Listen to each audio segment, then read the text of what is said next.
découvrir et utiliser iTunes U. Donc on cherche l'application sur sa tablette.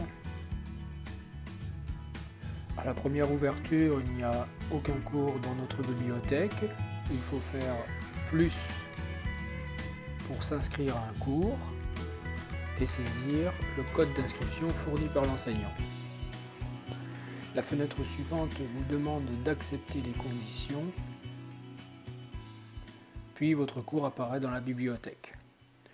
On va ouvrir ici le cours de 5e D. Sur le volet de gauche, on trouve le plan du cours, ici Padlet, semaine 1, semaine 2, semaine 3, et à droite, les publications.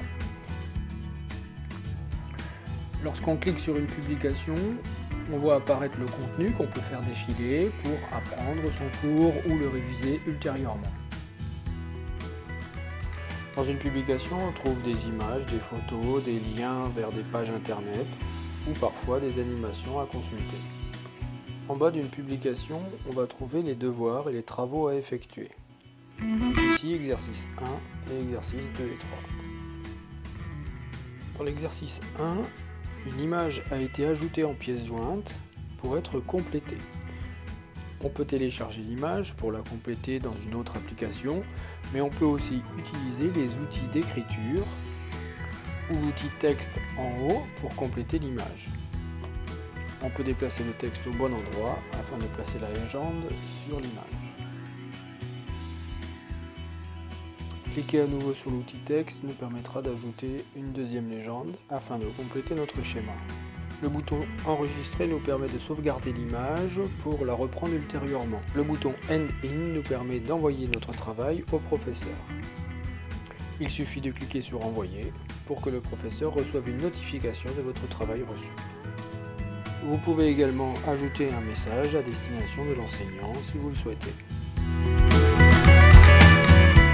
Une copie de l'image avec vos annotations est alors envoyée et une confirmation vous indique que vous avez bien rendu le travail. Il y a une autre façon de rendre un travail. Il s'agit d'une pièce jointe au format PDF qu'on peut ouvrir et annoter directement. On peut aussi la télécharger et l'ouvrir dans Documents pour la compléter ou l'imprimer pour la compléter dans son cahier. Le travail effectué, le trombone situé en bas de la zone de commentaires va vous permettre de parcourir le contenu de l'iPad et de déposer votre exercice en tant que pièce jointe. Ici, je vais ajouter un PDF réalisé avec Scanable contenant plusieurs photos de mes exercices.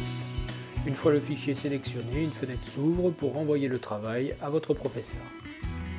On peut rendre plusieurs versions d'un même document, ici une version PDF et une version photographiée, avec l'application Scanable. Les cases à cocher à côté des deux exercices vous permettent de mémoriser que vous avez effectué le travail. Vous pouvez également les utiliser pour vous rappeler que vous avez déjà soit appris le cours, soit regardé une animation, comme c'est le cas ici. Enfin, l'utilisation du plan vous permet d'isoler toutes les publications d'une semaine, et ici la semaine 1, ou la semaine 2, ou la semaine 3.